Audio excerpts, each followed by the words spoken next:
Assalamu alaikum.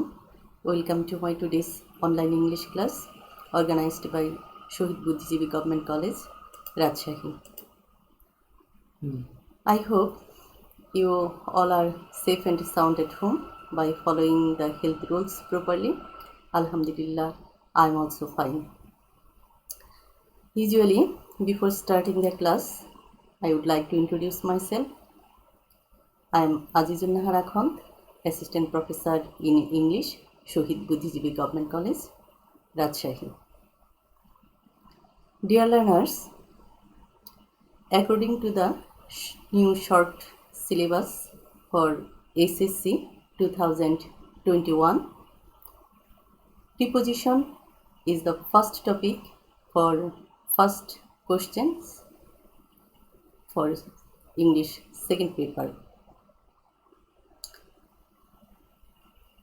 Usually there are 5 marks for these questions,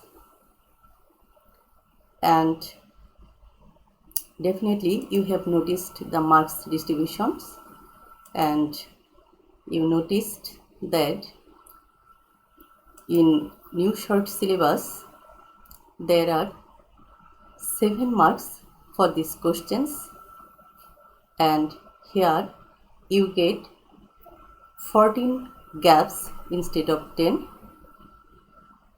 and you have to fill in each of the gaps by using appropriate prepositions. Our today's topic is preposition. So let's start the class. What is preposition? Preposition. Position মানে হলো অবস্থান, আর pre হচ্ছে পূর্বে, পূর্বে অবস্থান। কিসের পূর্বে অবস্থান? নাউন অথবা প্রোনাউন অথবা নাউনের সমকক্ষ কোনো ওয়ার্ডের পূর্বে যে ওয়ার্ড অবস্থান করে এবং বাক্যের অন্যান্য ওয়ার্ডের সঙ্গে নাউন অথবা প্রোনাউনের সম্পর্ক স্থাপন করে তাকে প্রিপোজিশন বলে। তাহলে প্রিপোজিশনের সংজ্ঞাটা আমরা এভাবে বলতে পারি: a preposition is a word placed before a noun or a pronoun or a noun equivalent to show its relationship with some other words in the sentence. Okay, here are 2 examples. One is, he is proud of his son. তোমরা খেয়াল করো, এখানে his son and proud, his son এই প্রোনাউনের সঙ্গে proud এই অ্যাডজেক্টিভের একটা সম্পর্ক স্থাপন করছে অফ প্রিপোজিশন। তেমনিভাবে পরের সেন্টেন্সে দেখো, the bird is flying over my head. এখানে মাই হেড এর সঙ্গে ফ্লাইং এর একটা সম্পর্ক স্থাপন করছে over preposition. Okay, in this figure you see some various types of prepositions such as on, over, above, under, below, beneath, beside, to, etc. একটু খেয়াল করলে আমরা দেখব এখানে আছে preposition on.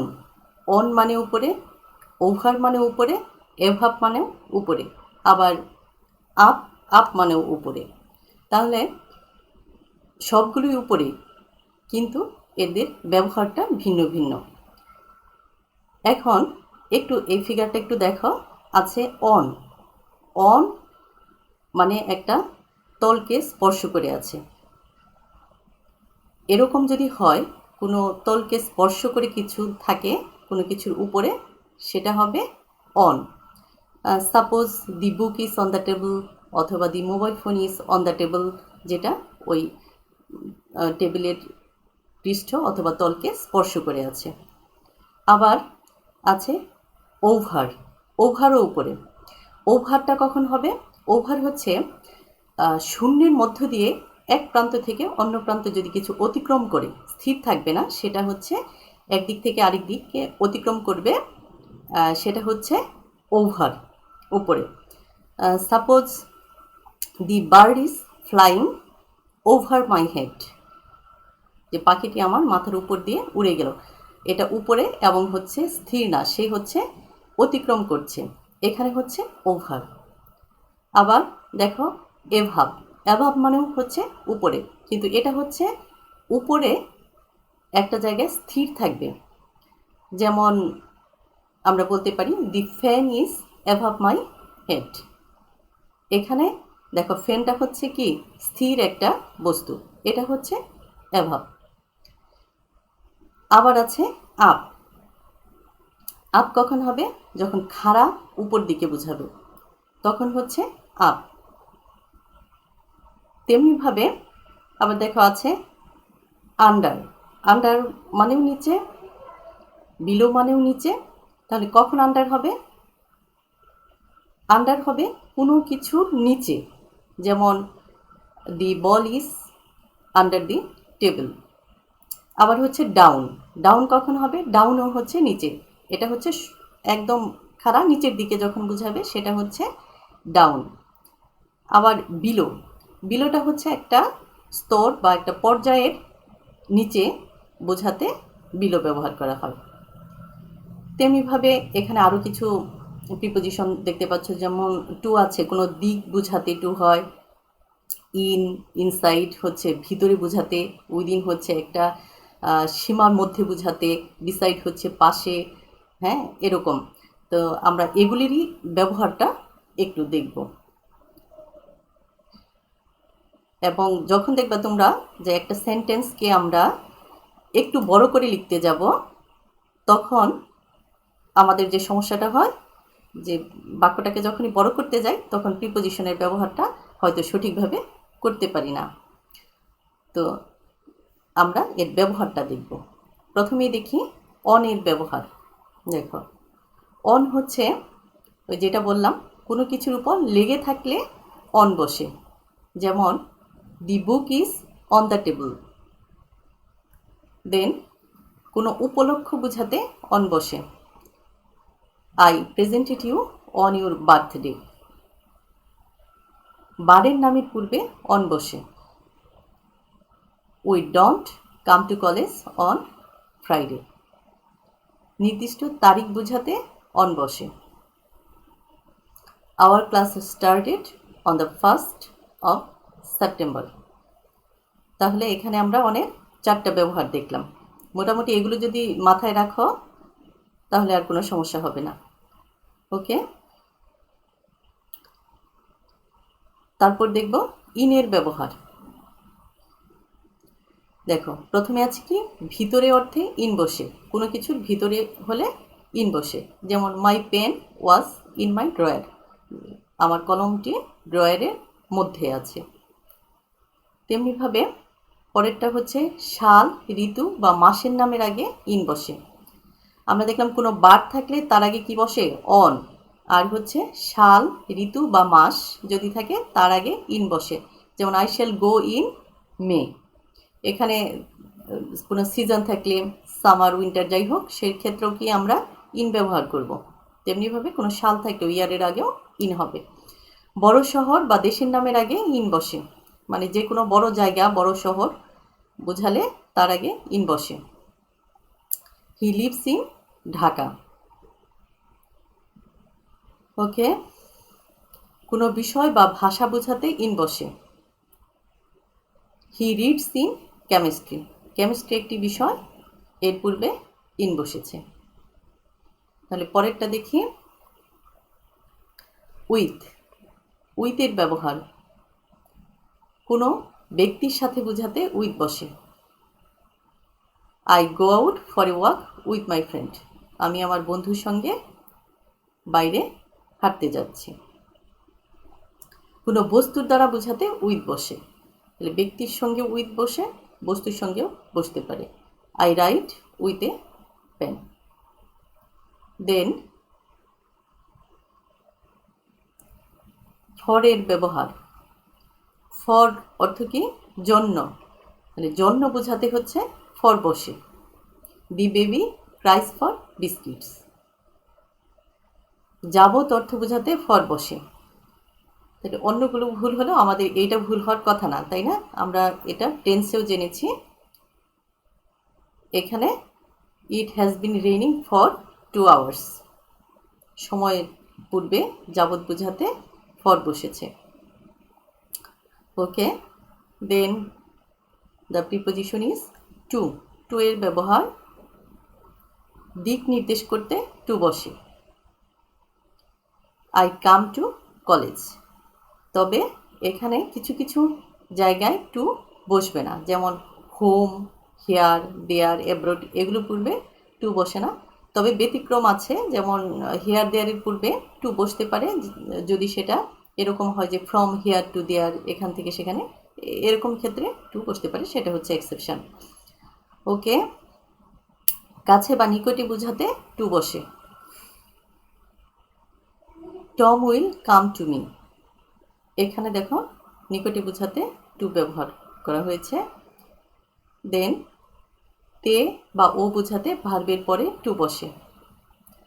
She wants to me. এখানে মি এর পূর্বে টু বসেছে। এখন দেখব বাইয়ের ব্যবহার। যানবাহন দ্বারা বোঝাতে বাই বসে। Suman comes to college by bus. তাহলে যানবাহন হলে বাই বসবে, কিন্তু পায়ে হেঁটে আসলে বাই হবে না, তখন কি অন ফুট। দ্বারা বোঝাতে বাই বসে। I beat him by a rod. নির্দিষ্ট সময়ের আগে বোঝাতে বাই বসে। I will come back by 3 PM। Body parts দ্বারা বোঝাতে বাই বসে, যেমন I kick the ball by my left leg. পাশে বোঝাতে বাই বসে। He sits by me.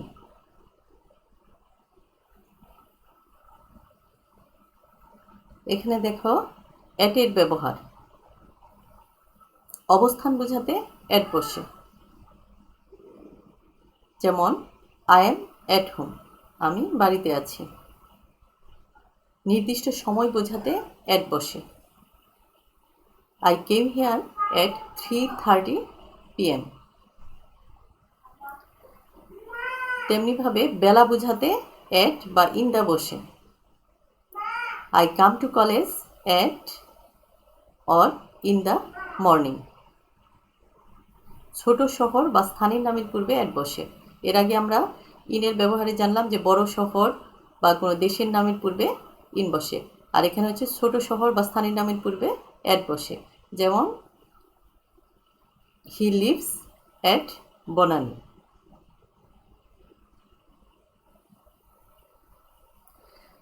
অ্যাভাব এর ব্যবহার। নির্দিষ্ট পরিমাণ বা সংখ্যার বেশি বোঝাতে অ্যাভাব বসে, মানে একটা টার্গেট বা একটা পর্যায়ের উপরে হলে সেখানে above. He got above 90% marks in English.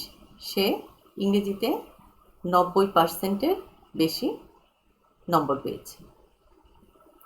সংলগ্ন না হয়ে উপরে বোঝাতে অ্যাভাব বসে, যেটা কোনো তলের সাথে সংলগ্ন না কিন্তু উপরে স্থির, সেটার ক্ষেত্রে above. The fan is above my head. Over. ওভারের ব্যবহার মাত্রাতিরিক্ত বোঝাতে ওভার বসে, যেমন overeating is not good for health. উপর দিয়ে অতিক্রম করা বোঝাতে ওভার বসে, যেটা স্থির না, অতিক্রম করে একদিক থেকে অন্য প্রান্তে, সেটা হচ্ছে ওভার।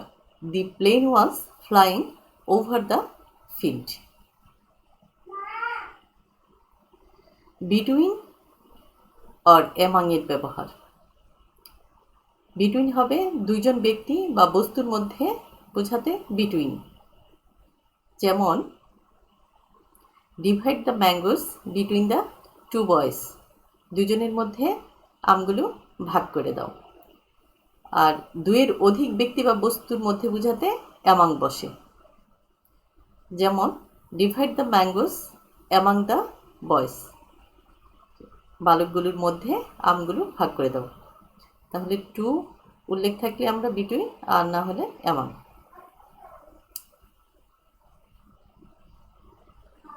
এরপর দেখা আছে অ্যাবাউট। অ্যাবাউট প্রায় অর্থ বোঝাতে অ্যাবাউট বসে, মানে প্রায় বলতে নাও ইটস অ্যাবাউট 8 PM, মানে অ্যাকুরেট 8 PM না, যে প্রায় 8টা বাজে, এরকম বোঝাতে আমরা অ্যাবাউট ব্যবহার করব। সম্পর্কে বা সম্বন্ধ বোঝাতে অ্যাবাউট বসে। আই নো অ্যাবাউট হিম, আমি তার সম্পর্কে জানি।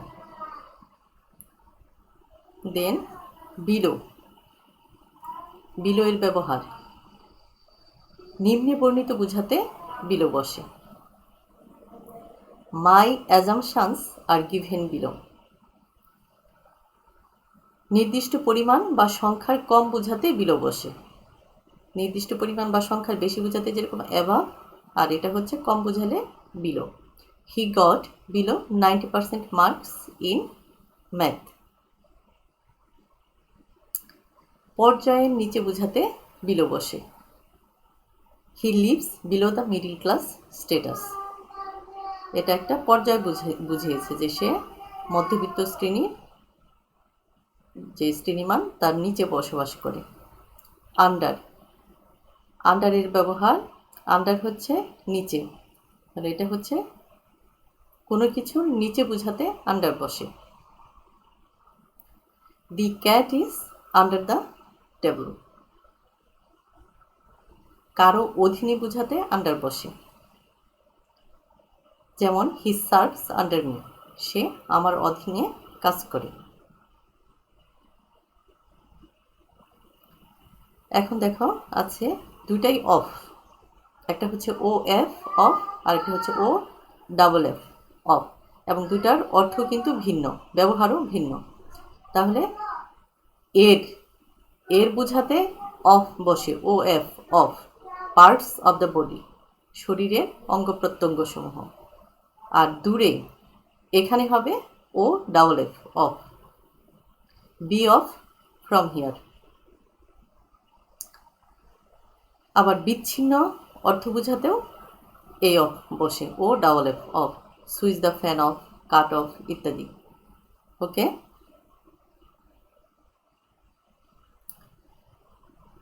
তো স্বাধীনতার মাসে আবারও সবাইকে শুভেচ্ছা জানিয়ে শেষ করছি। Thank you.